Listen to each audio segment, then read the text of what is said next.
Welcome all of you. Welcome to the Vasudhaiva Kutumb series. मी प्रल्हाद मापारी तुमचे या YouTube चॅनलवरती स्वागत करतो. आपण या वीकमध्ये वसुधैव कुटुंबकम या सिरीजमध्ये एलएसी बद्दल झालेले जे समझोता आहे किंवा जी संधी आहे, अग्रीमेंट आहे त्याबद्दल डिस्कस करणार आहोत. हे ऍक्च्युली एक कंटेक्स्ट आहे ब्रिक्स समिटसाठी. सो ब्रिक्स राष्ट्रांची समिट भरणार होती आणि त्या समिटमध्ये मोदीजी आणि सी जिनपिंग भेटणार होते. सो भेटणार आहे तर त्या पार्श्वभूमीवर रिलेशन्स नॉर्मल झालेले पाहिजेत. हे एक प्रेशर क्रिएट झाला होता की जर रिलेशन नॉर्मल असेल तरच भेटण्यात येईल, अदरवाईज नाही. जसं की पाहिलं असेल तुम्ही, लास्ट पण ब्रिक्स समिट झाल्या त्याला कोणी ना कोणी ऍबसेंट असायचं किंवा व्हर्च्युअली मीटिंग ऍड्रेस करायचं. डायरेक्ट प्रेझेन्स नव्हता, पण ह्यावेळेस डायरेक्टली भेटणार होते. तर त्या अनुषंगाने ही अग्रीमेंट झाली. मग आपण काय फॅक्ट्स सगळ्या स्टडी करणार आहे की कुठे प्रॉब्लेम्स होते, कुठे कशा प्रकारे समझोता झाला, कुठे काय गोष्टी झाल्या, ब्रिक्स बद्दल देखील डिस्कस करण्याचा प्रयत्न करणार आहे या वीकच्या या वसुदैव कुटुंबम सिरीज मध्ये. So let's begin. India China rich and agreement on patrolling. So patrolling म्हणजे काय? पेट्रोल भरणे नाही, पेट्रोलिंग म्हणजे गस्त घालणे. ठीक आहे. Along the LAC state set for the Modi Jinping meeting. So मी काय केलेलं आहे, पूर्ण वीक मधील सगळे करंट अफेअर्स आणलेले जेणेकरून तुम्हाला वन बाय वन मिळेल. ऍक्च्युली आता ब्रिक्स समिट होऊन गेलेली, पण ब्रिक्स समिट होण्याच्या अगोदरचं हे आर्टिकल आहे. सो त्यामुळे ते असं या पद्धतीने डिफिक्ट केलेलं आहे. Have arrive at arrangement leading to the disengagement. Disengagement म्हणजे काय? एक प्रकार एंगेजमेंट म्हणजे आयबॉल टू आयबॉल कनेक्शन होते, की इथे बॉर्डर आहे मध्ये आणि दोन्ही साईडला दोन्ही आर्मी समोरासमोर एकमेकांच्या गन पॉइंट्स धरून ठेवणे. मग त्यावेळेस कधी पण चान्सेस असतात वॉर एस्केलेट होण्याचं, कधीही युद्ध होण्याचे. कुठे कुठे मिस्टेक झाली, ह्युमन एरर झाली तर वॉर एस्केलेट होऊ शकतं. मग अशी सिच्युएशन डिसएंगेज, तिथला तणाव कमी करणं गरजेचं असतं. सो डिसएंगेज करून थोडं दूर जाणं गरजेचं असतं. त्या डिसएंगेजमेंटला सुरू झालेलं आहे. ठीक आहे. मोर दॅन 4 इयर्स आफ्टर, म्हणजे 4 वर्षानंतर साधारणतः एलएसी वरती 2020 साली एप्रिलमध्ये चायनाने इन्कर्जन केलं आणि त्याला इंडियाने देखील उत्तर दिलं होतं. लाईक जर आपण गॅलवान क्रायसिस देखील म्हणतो, त्या ठिकाणी लिडिंग टू द म्हणजे त्या ठिकाणी मोठ्या प्रमाणात फोर्सेस आले होते आणि तिथेच मोठ्या प्रमाणात फोर्सेस आता इस्टॅब्लिश होते. मग ती त्यातली एक फेज झाली होती डिसएंगेजमेंटची, जी गॅलवान मध्ये झाली होती, पॅंगॉन्ग सो लेक मध्ये झाली होती. रेस्ट ऑफ द एरियाज मध्ये बाकी होती. त्यातलंच हे एक अग्रीमेंट आहे, leading to the disengagement in areas where 50 to 60,000 troops are stationed on either side. दोन्ही साईडला 50,000 सैन्य स्टेशन होतं, तिथं स्थापित होतं. So 50,000 is not a joke. 50,000 सैन्य खूप मोठे आहे. ठीक आहे. Announcement on the agreement was made on the Monday. मग मंडेला या गोष्टी डिक्लेअर करण्यात आल्या आणि पार्श्वभूमी काय? ब्रिक्स समिटला दोघ जण भेटणार होते. ठीक आहे. नेक्स्ट गोष्टीमध्ये काय काय झालं बघा. Patrol rights in Depsang plains, हे डिस्प्यूट एरिया आहे, देपसांग मैदान. सो इथं ताणतणाव आहे. त्यानंतर Demchok to be restored will be closely coordinated.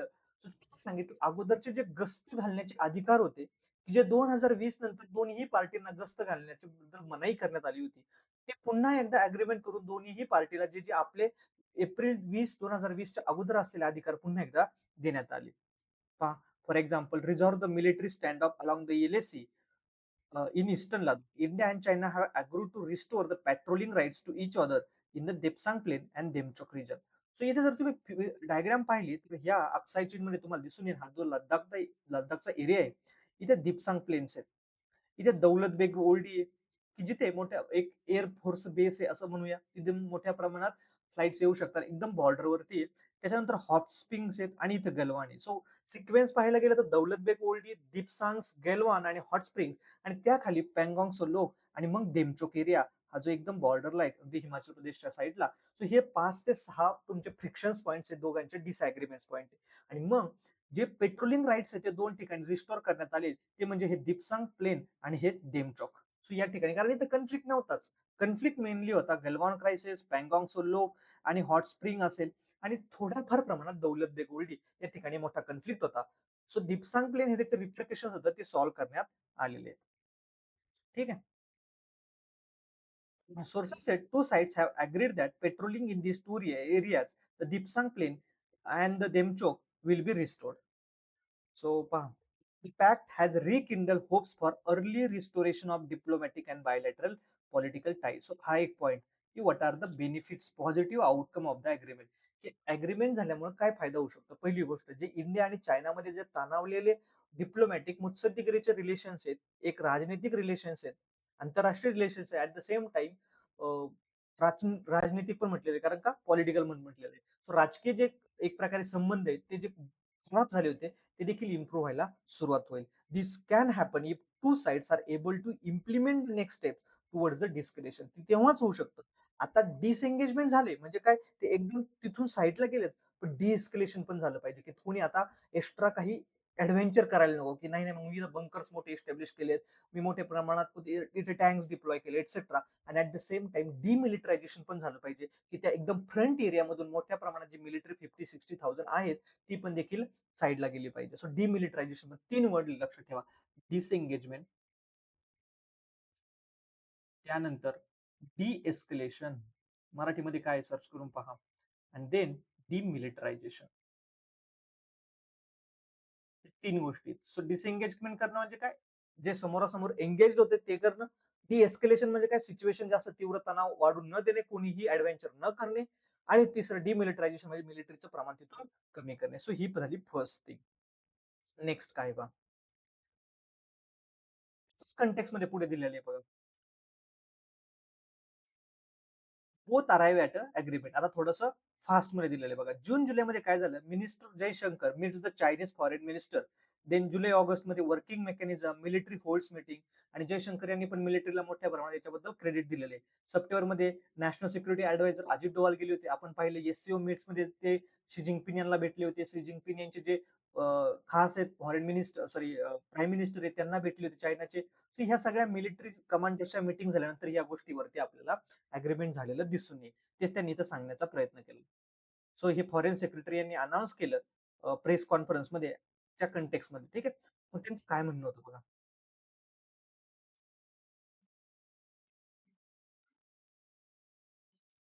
Over the last several weeks, India and China's diplomatic military negotiators have been in a close contact with each other in a variety of forums. की जे निगोशिएटर्स आहे जे actually त्याच्यावरती discussion करतात, मग foreign secretary level असू द्या, त्यानंतर नॅशनल फॉरेन मिनिस्टर लेवल असू द्या, नॅशनल सिक्युरिटी ऍडवायझर लेवल असू द्या, कमांडर्स कोर कमांडर्स लेवलला असू द्या, हे सगळे डिस्कस करत होते, फ्रिक्वेंटली मिळत होते, भेटले होते एकमेकांना.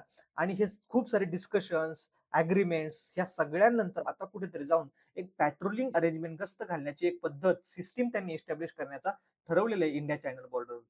त्याचा परिणाम असा झाला की डिसएंगेजमेंट झालं आणि एक प्रकारे इश्यू रिझॉल्व्ह होण्याच्या दृष्टिकोनातून एक पाऊल पडलं. Next steps. आता पुढच्या स्टेप्स गरजेचे आहे. Few hours later minister Jaishankar announce that confirm that the importance of agreement on patrolling. त्यांनी सांगितलं की बऱ्यापैकी 2020च्या अगोदरची सिच्युएशन रिस्टोर करण्यासाठी चायनाने जे पॉझिटिव्हिटी दाखवली त्याबद्दल देखील गुड स्टेप्स आहे असं सांगितलं. Which two sides accepted the buffer zones in some areas of dispute that denied the militaries their normal patrolling routes. Actually काय होत होतं समजून घ्या. तुम्हाला जोपर्यंत तो आयडिया नाही येणार ना तोपर्यंत हेच महत्व नाही कळणार. सपोज ही इंडिया चायनाची बॉर्डर आहे.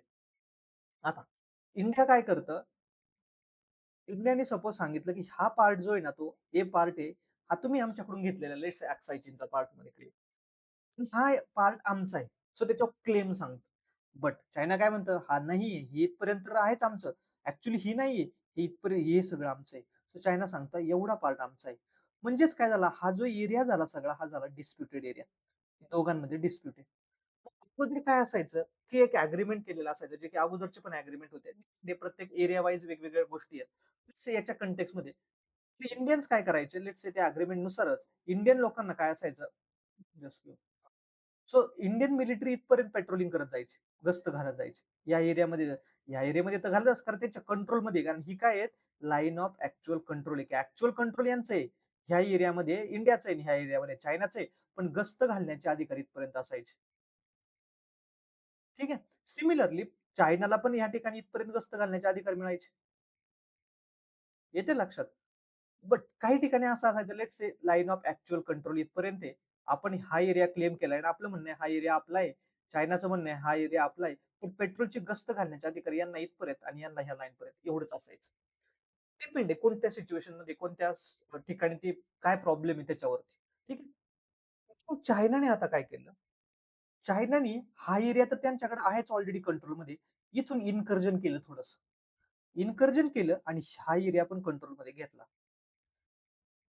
हा एरिया कंट्रोलमध्ये घेतल्यामुळे काय झालं, की जो लेट्स से दुसऱ्या फिगर इमेज मध्ये, सो लेट्स से हा डिस्प्युटेड एरिया आहे आणि चायनाचं म्हणणं आहे हा एरिया इथपर्यंत आमचा आहे, इंडियाचं म्हणणं आहे हा एरिया इथपर्यंत आमचा आहे. दोघांनी मिळून ठरवलं होतं ही ऍक्च्युअल कंट्रोल आहे. आम्ही इथपर्यंत पेट्रोल करणार इंडिया आणि इथपर्यंत चायना पेट्रोल करणार. मग चायनाने काय केलं, हळूच हा एरिया इथपर्यंत कॅप्चर केला. ठीक आहे. त्याला सलामी स्लायसिंग टॅक्टिक्स म्हणतात. हा एरिया कॅप्चर केल्यानंतर आता काय झालं, आपल्याला इथपर्यंतच गस्त घालता आली. इथपर्यंत घालू शकतो, इथपर्यंत घालू शकतो. चायना मात्र इथपर्यंत गस्त घालता येऊ शकतो. मग आपण काय अग्रीमेंट केलं, नाही तुम्हाला इथपर्यंतच अलाउड होतं ना गस्त घालायला, तुम्ही इथपर्यंतच गस्त घालू शकता, याच्यापेक्षा जास्त नाही. मग चायना काय म्हटलं, ठीक आहे अग्रीमेंट करूया आणि एक बफर झोन क्रिएट करूया. मग हा जो झाला तो बफर झोन झाला. चायना फार स्मार्ट खेळतं. हा जो झाला हा सगळा बफर झोन क्रिएट करण्यात. ठीक आहे, हरकत नाही. तुम्हाला असं वाटतं ना डिस्प्युटेड अग्रीमेंट्स आपले डिसअग्रीमेंट्स आहेत आपले, आपल्यामध्ये याच्यात कन्फ्लिक्ट एक्सेट्रा एक्सेट्रा. ठीक आहे, तुम्ही पण नाही यायचं आम्ही पण नाही. भाई तुम्ही पहिलेच येत नव्हतं तिथं. तुमचा पहिले तसे तुम्ही इथपर्यंतच होते पहिले अलाउड. पण नंतर तुम्ही हा 4 वर्ष कॅप्चर करून ठेवला एरिया, फाईट्स वगैरे करून, एन्क्रोचमेंट करून, अग्रेशन दाखवून, आक्रमकता दाखवून, आणि मग आता म्हणताय की नाही ठीक आहे आपण अग्रीमेंट करू, शांतता पसरवू, शांततेचा अग्रीमेंट करू आणि डिसएंगेजमेंट, डिमिलिटरायझेशन एक्सेट्रा करू, आणि हा जो एरिया आहे हा बफर झोन असेल, तुम्ही नाही करायचं पेट्रोल, आम्ही पण नाही करणार ना, आम्हाला पण नाही करायला अधिकार, तुम्हाला पण नाही अधिकार. मग तो एरिया ऍक्च्युली गेला ना आपल्याला, लॉस्ट झाला. येते लक्षात. बट हे माहिती ज्याला कळायचं त्याला कळतं, काही जे मिलिटरी एक्सपर्ट्स आहेत त्याला अपोज करतात ते शुअर शॉट. ठीक आहे.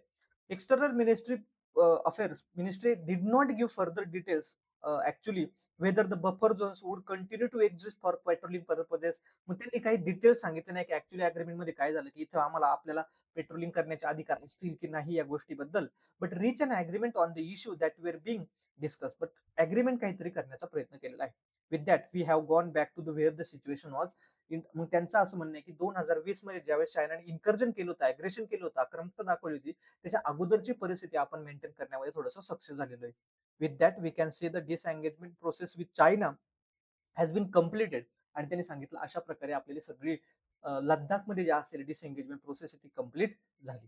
In the past government has said that disengagement would only constitute the beginning and that normalcy at LAC would only follow after the de-induction and the demobilization of troops that China had amassed at the LAC. मग त्यांनी अगोदर असं म्हणत होतो की हे तेव्हा सुरू होईल जेव्हा चायनाने जे अननेसेसरी फोर्सेस बॉर्डरवरती आणून ठेवलेले आहेत आणि त्या दृष्टिकोनातून इन्फ्रास्ट्रक्चर उभं केलेलं आहे, जोपर्यंत ते पाठीमागे घेतलं जात नाही त्या जुन्या अग्रीमेंटनुसार तोपर्यंत डिस्कशन होणार नाही. But the timing of an announcement just a day before the BRICS summit indicates that meeting between Modi ji and Xi Jinping speculated about is more likely to take place. मग त्यांनी सांगितलं meeting होणं शक्य आहे आणि जी meeting झाली पण पुढे जाऊन. The two leaders met 18 times between 2000 ते 24 ते 20. पहा, 2000 ते 24, सॉरी 2014 ते 2020 या 6 वर्षात 18 वेळा भेटले. पण 2020 नंतर एकदाही नाही. 4 वर्ष. द रिझन 2020 मध्ये कन्फ्लिक्ट झाले. मग आता तुम्हाला अग्रीमेंट करणं मस्ट आहे. पुन्हा जर भेटी करायच्या असतील तर ते symbols. Significantly the Chinese government did not announce or comment on the border agreement Monday. पण त्यांनी नंतर जाऊन ट्युजडेला त्या गोष्टीवरती कमेंट केली. कारण इंडियाला आधी डिक्लेअर करायचं हरकत नाही. ठीक. सो या पेजवरती या सगळ्या गोष्टी आहेत. लेट्स से नेक्स्ट काय वर त्याच कंटेक्स्ट मध्ये घेतलेल्या आहेत. काय काय झालं बघा. सो त्यांचं म्हणणं आलं की पॉझिटिव्ह आणि गुड डेव्हलपमेंट झाली ही. सगळ्यांचं म्हणणं आलं की पीस, ट्रँक्विलिटी, आता जी शांतता आहे, सगळी सुव्यवस्था मेंटेन होण्याचा प्रयत्न होईल 2020च्या अगोदर जे होती. रिपोर्टर्सला सगळं समजून सांगत असताना त्यांनी सांगितलं की बऱ्याच दिवसापासून हे निगोशिएशन चालू होते आणि ह्या पेट्रोलिंग अग्रीमेंट पर्यंत पोहोचण्यास दोन्ही बाजू यशस्वीरित्या सक्सेसफुल झालेल्या आहेत आणि पुढच्या स्टेप्स त्या अँगलने घेतल्या जातील की जे तुम्हाला दिसून येईल. आज देखील त्या स्टेप्स घेतल्या गेल्या संडेला आणि डिसएंगेजमेंट मोठ्या प्रमाणात व्हायला सुरुवात झाली. जयशंकर यांनी सांगितलं what foreign secretary has to say is what I can also say. Meaning त्यांचं काय म्हणणं, that we have reach an agreement on patrolling and with that we have gone back to where जसे आता हे सांगण्याचा प्रयत्न करताय. तुम्ही सांगताय 2020च्या अगोदर जी सिच्युएशन होती तिथपर्यंत आपण पोहोचलो, हे तुम्ही सांगताय. How can we confirm that as a citizen? No one. No, there is no chance until and unless the military officer come forward and says that no, they are lying, they are saying the truth, etc. No one gonna prove that thing. ठीक आहे. So त्यासाठी काय पाहिजे, parliamentary delegation पाहिजे. Yes, sure shot पाहिजे. याच्यामध्ये सगळ्या multi पार्टीचे रिप्रेझेंटेटिव्ह पाहिजे. त्यांना बॉर्डर पर्यंत घेऊन गेलं पाहिजे. ते बॉर्डरवर दाखवली पाहिजे सिच्युएशन काय आहे ते. But this has never happen and not happen since the 2020 because they had locked us, so we have blocked them. So what has happened, we have reached an understanding which will allow the petroleum. So सुरुवातीला ते 2020 नंतर आपण पण त्यांना block करायचो patrolling करताना, गस्त घालताना ते आपल्याला ब्लॉक करायचे. आता मात्र त्या गस्त घालण्याला परवानगी दिलेली आहे. आणि त्यांच्या नॉलेजनुसार त्यांनी सांगितलं हे 2020च्या अगोदर जशी स्थिती होती, म्हणजे हेच सांगायचं की काही नाही घडलं, सगळं नॉर्मल झाले. अगोदर जसं होतं तसंच आहे आता, काही नाही झालं बघ. असं नाही होत. जर असं असतं तर चायनाने अननेसरली कशाला ऍडव्हेंचर केला असं तुम्ही विचार करून बघा कोरोनात. बिलकुल नसतं केलं. त्यांनी हे केलंच यासाठी की त्यांना काहीतरी गेन मिळाला पाहिजे, कारण विचार करून केलेला आहे. तो गेन त्यांना मिळालेला आहे. Next. After the meeting of the working mechanism for the consultation and coordination on India-China border affairs in August, the ministry said, in line with the guidance provided by the two foreign ministers meeting in Astana and Vietnam in July 2024, त्यांनी जे काही म्हणजे असं diplomatic रूटने एक principles तत्व ठरवले, guidelines create केला आणि त्या अनुषंगाने मिलिटरीने हे ऍक्च्युली कार्व आउट केलं आणि अग्रीमेंट फायनलाइज केलं. ठीक आहे. त्यानंतर काय बघा, नेक्स्ट याच्यात काय नाही. सो नेक्स्ट टॉपिक आहे नेक्स्ट दिवसचा. BRICS summit begins in Kazan today. First since the grouping expansion in January. So जानेवारीमध्ये ग्रुपिंगचं एक्सपान्शन झाले. एक्सपान्शन होऊन 5 मेंबरमध्ये आणखी 6 मेंबर्स ऍड झालेले आहेत. So let's discuss.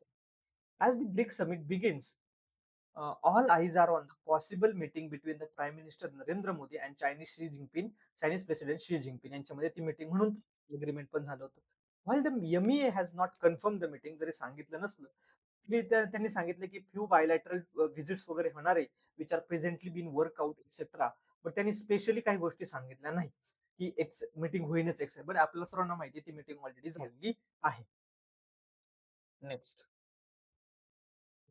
Russian President Vladimir Putin, PM Modi, and the President Xi, participating heads of the state, including Turkey President Erdogan, Iran's President Masoud, त्यानंतर Brazilian President Luiz, will skip the summit in Kazan owing to the medical advice, but will join the conference via video link. काय आता medical याच्या अचानक एवढे सारे medically problematic rate झालं नाही, ते सिम्बॉल असतो. ते कधी कधी एक मेसेज द्यायचा असतो की नाही, we are not going to present it because this things. प्रत्येकाचे वेगवेगळे नॅशनल इंटरेस्ट असतात. ठीक आहे.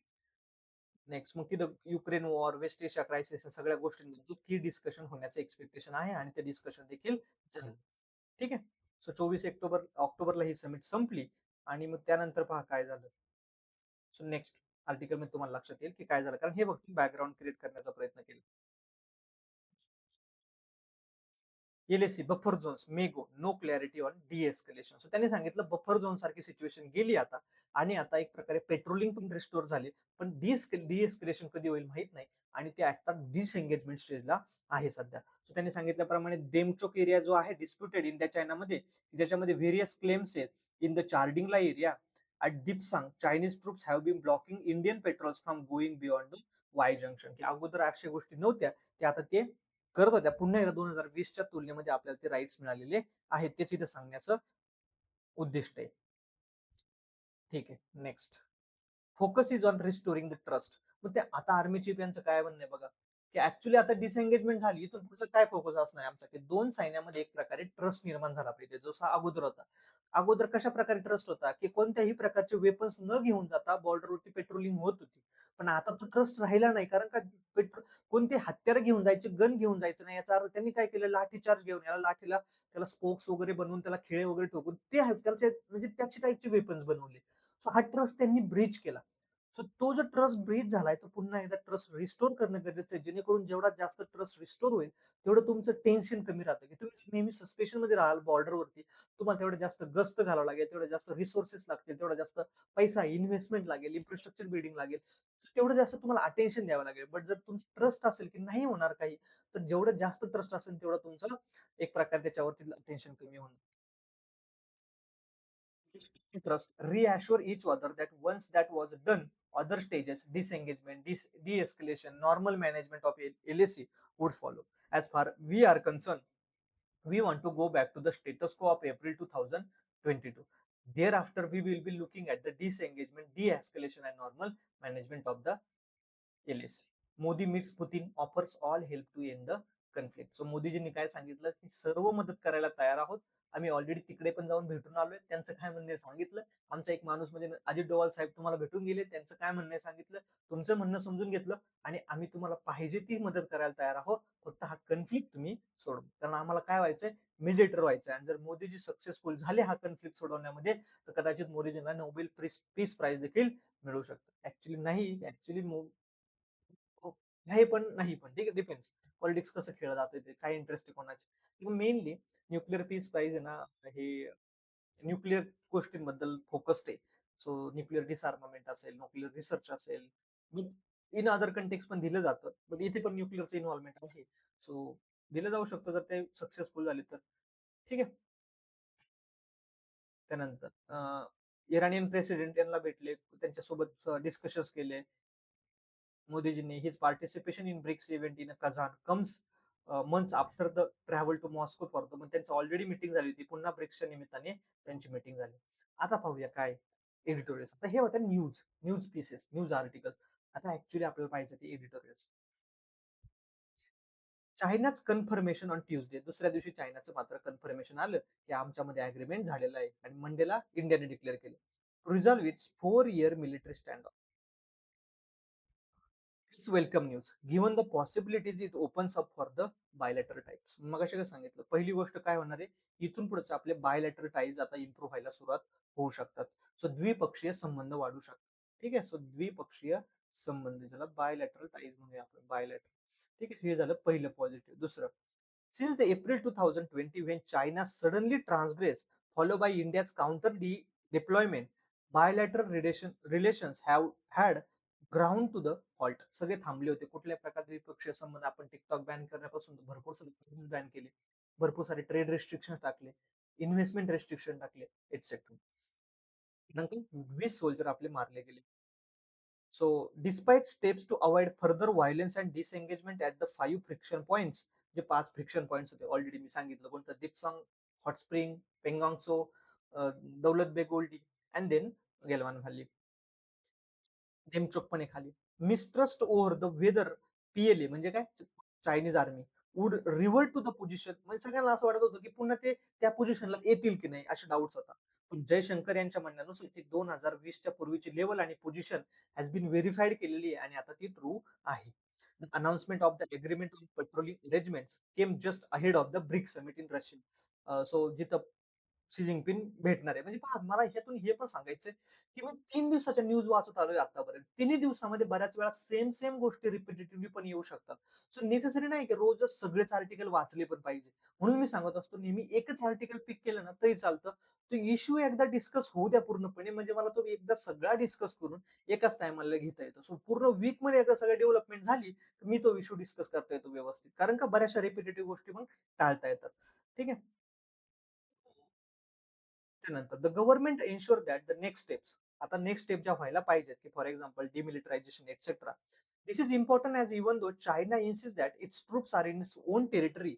Mister Modi has said that no one has come in or taken the Indian post. So काय झालं की बॉर्डर आहे, चायनीज ट्रूप आले इथं बसले. आता चायनाने ऑलरेडी हा ट्रूप सॉरी हा एरिया क्लेम केलेला होता. सो चायनाच्या म्हणण्यानुसार हा एरिया चायनाचा आहे ऑलरेडी, आपल्या इंडियाच्या कंट्रोलमध्ये, कारण इंडियाचं म्हणणं आहे अक्साई चीनच आमचा आहे. ठीक आहे. सो चायनाचं म्हणणं आहे हा एरिया आमचा आहे. मग ह्या कंटेक्स मध्ये जर ट्रूप्स अगोदर इकडे होते आणि इथे येऊन बसले, चायनीज प्रेसिडेंटचं स्टेटमेंट काय आलं, आम्ही आमच्या टेरिटरीमध्येच आहे ना, कारण ते इथपर्यंत त्यांची टेरिटरी मानतात. सो ते म्हणतात आम्ही आमच्या टेरिटरीमध्येच आहे. मोदीजींना नक्की सांगायचंय की नो वन हॅज एनक्रोच, कोणीच आलं नाही. का सांगायचंय? कारण जर आलंय असं सांगितलं जाईल तर त्यांच्या प्रेशर तयार होईल की तुम्ही युद्ध करून त्याला हाकलून लावा. भाई, बॉर्डर मध्ये घुसून आत आल्यानंतर तुम्ही म्हणूच शकत नाही की यांनी इन्कर्जन केले. जर तुम्ही म्हटले इन्कर्जन केलं, तुम्ही काय झोपले होते का? लोक क्वेश्चन विचारणार आहे. मोदींची क्रेडिबिलिटी, मोदींचं आतापर्यंत जे इमेज आहे, हार्ड रिअलिस्ट म्हणून किंवा एक हार्ड पर्सन म्हणून, ऐकणार नाही कोणाचं, इमेज स्ट्रॉंग इंडिया म्हणून, ती इमेज ढासळली जाईल की तुम्ही येऊन कसं काय दिलं, बॉर्डर मध्ये आत येऊन कसं काय दिलं, युद्ध का नाही केलं त्या एका गोष्टीसाठी. सो म्हणून मग मग तुम्हाला म्हणता येत नाही आता की ते इन्कर्जन केलं नाही, तर तुम्हाला युद्धाला फोर्स केलं जाईल. हे पाहायला लागेल. तुम्ही म्हणसाल नाही मग सर असं केलंच केलं युद्धासाठी फोर्स करा युद्ध. ऍक्च्युली करायला पाहिजे, पण तुम्ही जर नोटीस केलं 2014 ते 2019 पर्यंत जे डिसिजन होते मोदीजींचे ते फार हार्ड स्ट्रॉंग डिसिजन्स होते. काही झालं तर मागे नाही घ्यायचं. फॉर एक्झाम्पल डिमॉनिटायझेशन इथं तरी 20च लोक गेलेत गेलवान क्रायसिसमध्ये. डिमॉनिटायझेशन मध्ये 100-200 लोक गेलेत. तरी मोदीजींनी ऐकलं कोणाचं? नाही. जे इनिशिएटिव्ह घेतले, कोणाचं न ऐकता ते इनिशिएटिव्ह पुश केले आणि ते कंप्लीट करून दाखवण्याचा प्रयत्न केला. बट जर 2019 नंतर टू बी प्रिसाइज 2020 नंतर, कोविड नंतर तुम्ही जर पाहायला गेले डिसिजन्स तर फार वीक डिसिजन दिसून येतात. बरेच डिसिजन रिपीट मागे घेतलेले दिसून येतील तुम्हाला. आणि आता 2024 पासून जर काही डिसिजनच नाहीयेत मेजर लेव्हलला, ठीक आहे? सो हेच ते सांगण्याचं उद्दिष्ट आहे, की अशा पद्धतीने दोन्ही एकमेकांना पूरक विधानं देत असल्यामुळे ते परसेप्शन तसं तयार झालं, की Chinese troops have in fact occupied more Indian land than before and have denied Indian soldier patrolling rights. मग आपण आता बफर झोन क्रिएट केलेत आणि ऍक्च्युली आपल्या हातातून 4,000 स्क्वेअर कोणी म्हणते, 4,000 कोणी म्हणते, 6,000 कोणी म्हणते, 2,500 राऊंड फिगर 3,000. मला पण नाही एक्झॅक्ट माहिती कारण कोणीच नाही सांगू शकत एक्झॅक्ट. आणि तुम्ही म्हणता न्यूजपेपर मध्ये सेम न्यूजपेपर तीन वेळा वेगवेगळे फिगर कोट केलेले आहेत की साधारणतः एवढी स्क्वेअर किलोमीटर जमीन गेलेली आहे आपली म्हणून. Next, the government repeated refusal to fully brief the parliament or to allow media access to the forward areas has added to the misgivings over the situation on the ground. हे पण through तेवढंच. तुम्ही म्हणताय काहीच नाही झालं तर तुम्हाला अडचण काय? कधीच पार्लमेंटला याच्याबद्दल सगळं डिटेलमध्ये माहिती देण्यात आलेली नाही. पहिली गोष्ट. सेकंड गोष्ट, कधीच कोणी मीडियावालं पर्सन किंवा इव्हन पार्लमेंटरी डेलिगेशन, मीडिया यांना तिथे घेऊन जाऊन ही सिच्युएशन दाखवलेली आहे, ट्रू आहे, असं झालं हे देखील दाखवण्यात आलेलं नाही. एका ठिकाणी आपलं क्लिअरिटीच नाही का आपल्याला करायचं काय?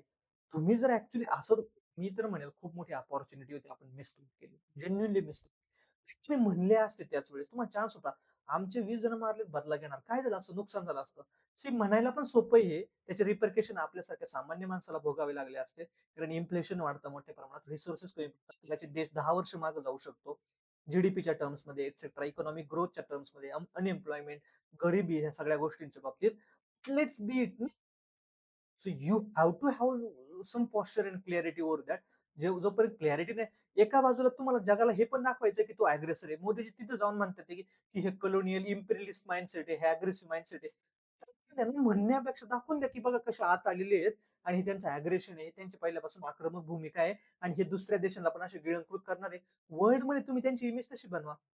दुसऱ्या बाजूला तुम्हाला लेजिटिमेट कारण भेटलं ना, भाई तुम्ही जर आत आले तर आम्हाला पूर्णपणे अधिकार आहे तुम्हाला मागे लोटण्याचं. लेजिटिमेट कारण भेटलं.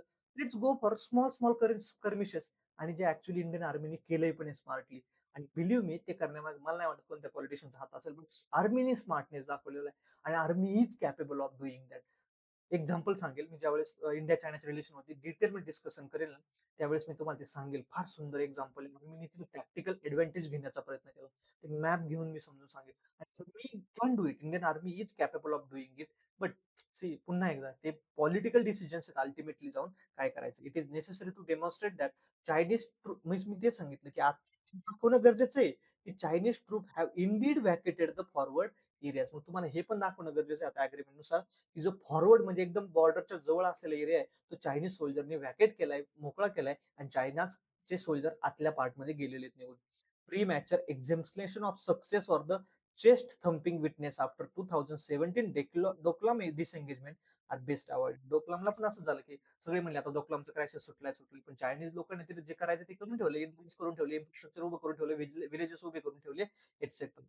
म्हणून आपल्याला इथे मात्र आता कॉशन मध्ये राहावं लागेल. जरी अग्रीमेंट झालं चायनीज सोल्जर ऍक्च्युअली डिसएंगेजमेंट करतात का, ते किती डीप जातात ते बॉर्डर पासून, ह्या गोष्टी देखील बघावं लागणार आहे. 1993 border peace and tranquillity agreement and 2013 border defence cooperation agreement 13चं still hold or whether a new modus vivendi is needed. मग त्यांनी हे पण सांगितलं याच्यावरून हे पण क्लिअरिटी नाही अजून की ऍक्च्युअली जे जुने अग्रीमेंट 1993चे आणि 2013चे ते पण कंटिन्यू राहतील की नाही, त्याच्याबद्दल दुसरी आता कार्यपद्धती येणार आहे काही, याबद्दल देखील काही क्लिअरिटी नाही. ठीक आहे. नेक्स्ट, त्याबद्दलच सगळं की काय मीटिंग मध्ये होणार आहे, काय डिस्कशन होणार आहे, एटसेट्रा एटसेट्रा.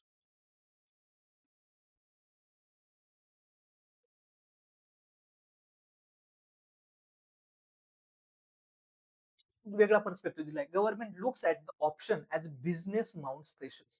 सो बऱ्याच वेळा काय झालं की इंडियाचे आयपीओ गेले पहा. सो ते प्रेशर क्रिएट करण्याचे टॅक्टिक्स असतात, की एंगेजमेंट डिसएंगेजमेंट होण्यासाठी बऱ्यापैकी एफ-पी-आयज विथड्रॉ करून घेतले. चायनाने इन्व्हेस्टमेंट विथड्रॉ करून घेतली, कारण मार्केट क्रॅश होऊ शकतं आणि मग प्रेशर तयार होतं बिझनेसवाल्यांचा, कॉमर्सवाल्यांचा.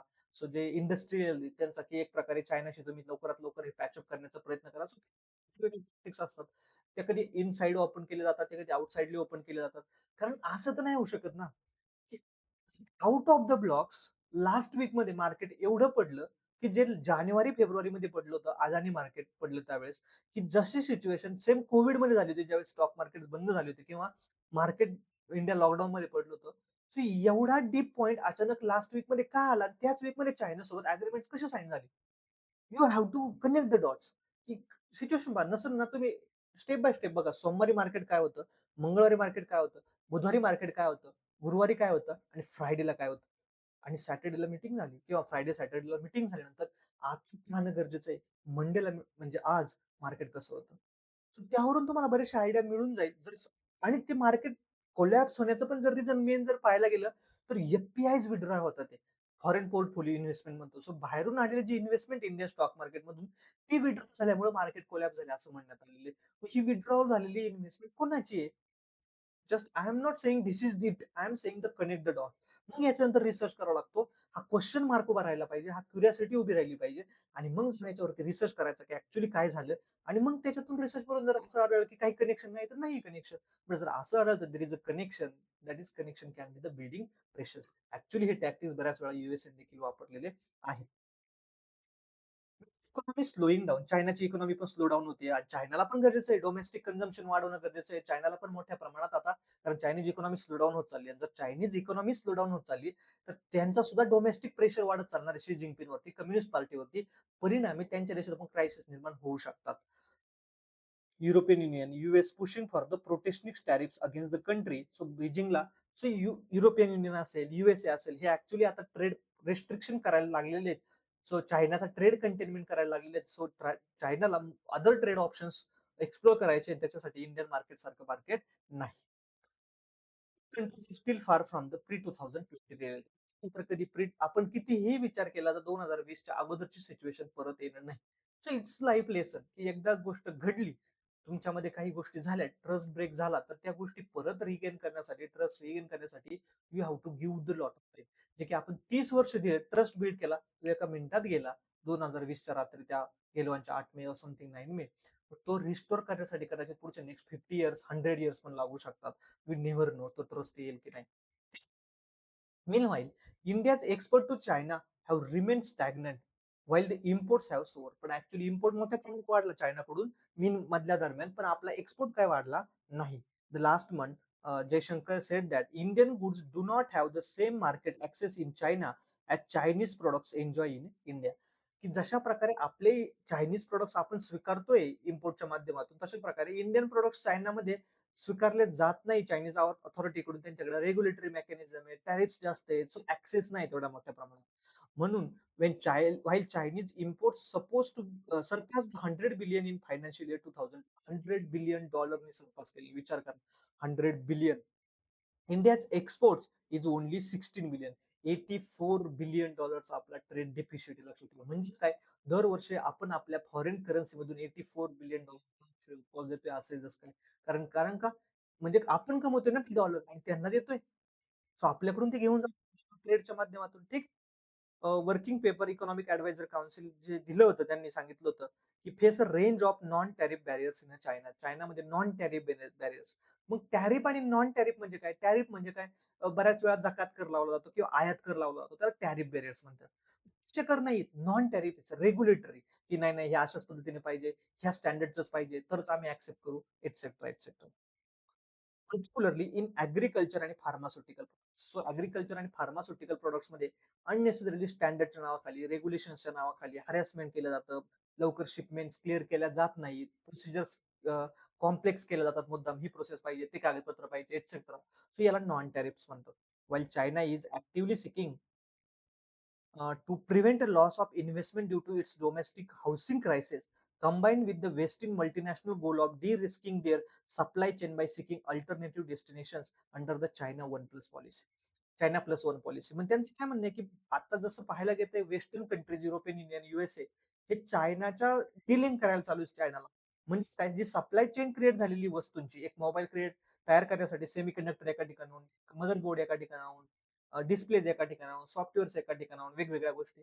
ही जी सप्लाय चेन झालेली ती आता कशी प्रकारे डिरिस्क करायची आहे, म्हणजे चायनावर डिपेंडंट नाही ठेवायची, याकडे पावले उचललेले असताना ऍट द सेम टाइम चायनामध्ये डोमेस्टिक हाऊसिंग क्रायसिस पासून क्रायसिस सुरू असताना या कंटेक्समध्ये चायनाला देखील कशा प्रकारे ट्रेडची गरज आहे हे त्यांनी सांगितलंय. आणि मग म्हणून त्यांनी चायना+1 पॉलिसी काढली, की चायना तर आहेच, आणखी +1 पाहिजे कुणीतरी, जेणेकरून आपण पूर्णपणे चायनावर डिपेंड नाही राहणार आणि आपली ग्लोबल सप्लाय प्रॉब्लेम मध्ये नाही येणार. म्हणून तर इंडिया अल्टरनेटिव्ह पाहिलं जातं, व्हिएतनाम अल्टरनेटिव्ह पाहिलं जातं, बांगलादेश अल्टरनेटिव्ह पाहिलं जातं, इंडोनेशिया अल्टरनेटिव्ह पाहिलं जातं, etcetera. Coupling from China is not easy for India or the rest of world because चायनावरती खूप सारा डिपेंडंट आहे. चायनाने manufacturing base is the manufacturing base of the world तयार करण्यात आलेली आहे चायना. ठीक आहे. Next, senior government official said there could be a gradual opening up to the China. हळूहळू आता गोष्टी नॉर्मलाइज व्हायला सुरुवात होऊ शकतात हे अग्रीमेंट झाल्यानंतर. Joint venture between the Chinese and Indian companies where the former is a minority share is something the government would be very open to. की आता कंपनीचं आपण एक प्रकारे कोलॅबरेशन करू शकतो, की इंडियन कंपनी आणि चायनीज कंपनी यांचं कोलॅबरेशन, पण 51% पेक्षा जास्त स्टेक्स मात्र इंडियन कंपनीचे पाहिजे. अदरवाईज चायनीज कंपनीचे असेल 51% पेक्षा, तर ते मॅनिप्युलेट करतील सगळ्या गोष्टी. सो जेणेकरून आपल्या नॅशनल सिक्युरिटीला धोका निर्माण होऊ शकतो. सो असं न करता जर इंडियन कंपनीचे मेजॉरिटी स्टेक्स असेल तर ते definitely can collaborate. The Economic Survey 2023-24 also called for India to encourage the investment from the China while discouraging the imports of the finished goods. So त्यांनी सांगितलं इन्व्हेस्टमेंट आली पाहिजे चायनामधून, आणि ती इन्व्हेस्टमेंट आल्यानंतर इथे इन्व्हेस्ट करून इथे मॅन्युफॅक्चरिंग झालं पाहिजे, रादर त्या गोष्टी ऑलरेडी इम्पोर्ट झाल्या पाहिजे. टीव्ही इम्पोर्ट करतोय आपण, त्याच्याऐवजी इथं तुम्ही या, मॅन्युफॅक्चर करा, इन्व्हेस्ट करा इंडियामध्ये आणि इथेच मॅन्युफॅक्चर करा, जेणेकरून तुम्हाला इम्पोर्ट करायची गरज नाही. इम्पोर्ट नाही करायची गरज म्हणजे डॉलर सेव्ह झाले. तुम्ही इंडियातच मॅन्युफॅक्चरिंग बेस एस्टॅब्लिश झाला म्हणजे आणि सॉरी एम्प्लॉयमेंट जनरेट झाली, इकॉनॉमिक ग्रोथ झाली मोठ्या प्रकारे. इथून तुम्ही बाहेर एक्सपोर्ट करायचं असेल दुसऱ्या देशांना तुम्हाला, तरीही चालेल. सो जेणेकरून इंडियाला बेनिफिट होईल असं आपली पॉलिसी आहे, आणि तेच इकॉनॉमिक सर्व्हेने देखील सांगण्याचा प्रयत्न केलेला आहे. ठीक आहे. Would we see China or any other country for that matter dumping goods in India causing injury to our domestic industry? पण चायना उलट करतंय. चायना काय करतंय? सो लेट सपोज इंडियाला लागतं ते 200 million ton iron, let suppose म्हणले, किंवा स्टील. मग चायना काय करणार? एकच स्वतः 100 मिलियन टन, 150 मिलियन टन आणून इथे डंप करणार स्वस्तामध्ये, कारण त्यांनी मास प्रोडक्शन केले ना. तुम्ही जेवढं जास्त मास प्रोडक्शन कराल तेवढे प्राइसेस डाऊनच चालतात. एक इकॉनॉमी ऑफ स्केल म्हणतो आपण त्याला. मास प्रोडक्शन करतात, स्वस्तामध्ये आणून टाकून दिला त्या कंट्रीमध्ये, त्या कंट्रीला डिमांड असो नाही तर नसो.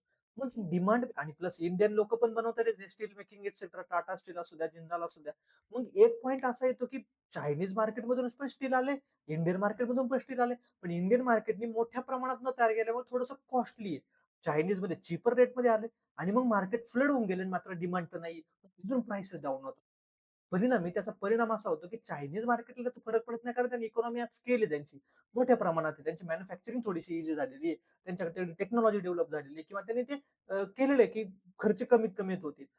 परिणामी ते इंडियन मार्केटला परवडत नाही, मग इंडियन कंपनीज कोलॅप्स व्हायला सुरुवात होतात आणि मग चायनीज कंपनी हळूहळू ते कॅप्चर करून मग मात्र नंतर प्रॉफिट कमवते.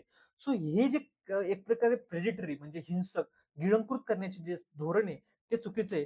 त्याला त्यासाठी आपल्याला अँटी डम्पिंग ड्युटीज इम्पोज करावं लागतात. म्हणजे काय? आपल्याला जर असं लक्षात आलं की मोठ्या प्रमाणात माल डंप केला जातोय चायनाकडून, तर आपण त्याच्या किमती मुद्दामहून इम्पोर्ट टॅक्सेस वाढवतो, जेणेकरून आपल्या मार्केट सोबत ते कॉम्पिटिटिव्ह राहील आणि ते जास्त डंप करणार नाही.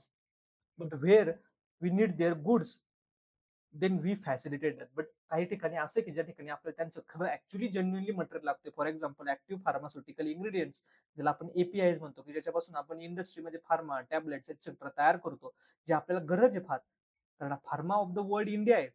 ठीक आहे. त्याच्यामुळे आपलं प्रोडक्शन मोठ्या प्रमाणात होतं. मग आपलं प्रोडक्शन साठी जर लागणार रॉ मटेरियल जर चायनातून येत असेल तर आपल्याला त्याची गरज आहे.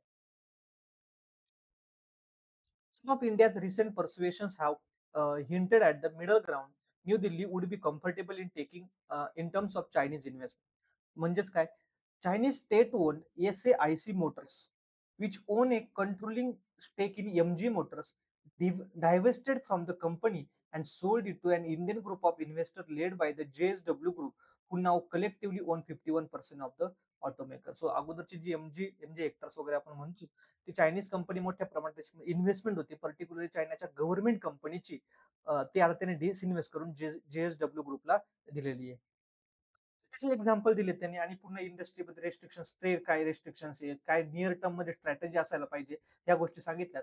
इन शॉर्ट एवढ्या सगळ्या पूर्ण पुढच्या पार्टमधून त्यांनी हा सांगण्याचा प्रयत्न केलाय, की आपल्याला ट्रेड रिलेशन आता नॉर्मल करणं गरजेचं आहे.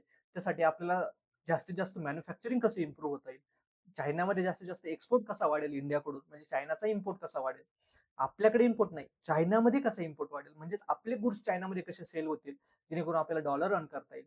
सो त्या ट्रेडचा कसा ऍडव्हान्टेज घेता येईल, चायनातून येणारी मोठ्या प्रमाणाची इन्व्हेस्टमेंट ती इंडियाच्या सिक्युरिटीला कोणत्या प्रकारे हार्म न करता त्या इन्व्हेस्टमेंटचा जास्तीत जास्त कसा युज करता येईल, त्याचे हे वेगवेगळे एक्झाम्पल देण्याचा प्रयत्न केलेला आहे. ठीक आहे. नेक्स्ट आहे आर्मी चीफचं स्ट्रस बद्दल बोलणं, ते ऑलरेडीच आपण स्टडी केलेलं आहे. An agreement but some questions remain. हे थोडंसं एडिटोरियल डिस्कस करण्यात आलेलं आहे, की ऍक्च्युली अग्रीमेंट झालंय खरं, पण काही क्वेश्चन अजून पण बाकी आहे. हे मात्र आपण नेक्स्ट लेक्चरमध्ये किंवा नेक्स्ट सेशनमध्ये डिस्कस करणार. ठीक आहे. थांबूया या सेशनमध्ये इथं. थँक्यू.